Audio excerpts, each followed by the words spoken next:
They say some myths are just stories, born from our ancestors' attempts to explain a world they didn't understand. But what if some myths aren't myths at all? What if they are a record of something real, something powerful, something that still haunts our skies? Dramatic shot of a massive, swirling storm cloud. Transition to ancient weathered carvings depicting figures controlling the wind. Our journey begins not with science, but with whispers from the ancient world. The Greeks spoke of the anemoi thuelai, violent storm spirits born from the monstrous typhon.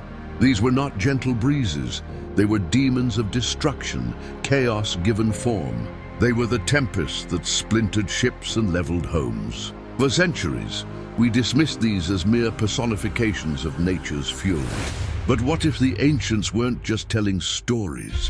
What if they were trying to warn us? Flashes of lightning reveal ghostly, menacing faces within the storm clouds. The secret lies hidden in plain sight. These weren't just winds, they were entities. The anemoi thuelai were described as having distinct malevolent personalities, forces that could be tracked, even anticipated. In the thunder's roar, ancient priests heard their voices. In the lightning's flash, they saw their fleeting, terrifying faces. They believed these spirits were not just random acts of weather, but conscious beings riding the storm front, leaving a trail of devastation in their wake. Display visuals of fictional ancient texts and maps that chart the paths of these storm spirits as if they were real entities. Consider the evidence we've chosen to ignore. Apocryphal texts and forgotten maps don't chart weather patterns, they chart the paths of the thuelai. These documents detail their cyclical appearances, their preferred territories, and the rituals once used to appease their rage. Modern meteorology calls them supercells and derechos.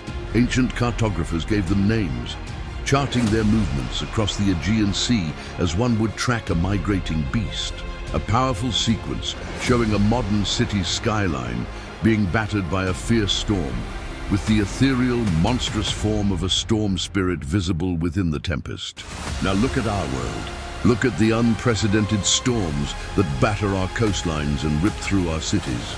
We see atmospheric pressure and temperature gradients, but look closer. In the heart of the cyclone, in the swirling vortex of the hurricane, can you see it? A form vast and terrible, its power unimaginable, its presence undeniable. The anemoi thuelai, wearing a new mask for a new era, but as brutally powerful as ever. The storm subsides, end on a shot looking up at the now calm sky. So the next time the sky darkens and the wind begins to howl, you have to ask yourself, is it just a storm? A random collision of atmospheric phenomena? Or have the ancient spirits of the wind returned to remind us of who truly commands the skies?